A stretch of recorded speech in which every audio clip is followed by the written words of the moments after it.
بقول لك يا اخويا بالله عليك الزبادو ده عامل كام؟ الزبادو يا اخويا عامل 100 جنيه. بجد؟ جيب 100 جنيه؟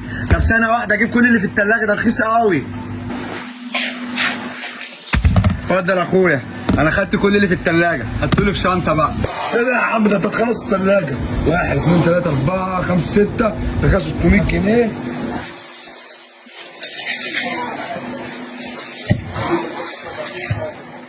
استنى يا احمد. خد يا صاحبي. ثانية واحدة اطلع لك يا باشا الفلوس. 200 400 600. اتفضل يا باشا 600 جنيه اهم. ماشي يا اخويا، نورتنا والله. حبيبي تسلم، وعلى فكرة انت ارخص واحد في المنطقة، واجيب لك صحابي بقى واجي لك كل يوم. سلامات يا عسل. الحمد لله يا رب، هفضل ابيع وارخص الاسعار عشان ربنا يكرمك كمان وكمان.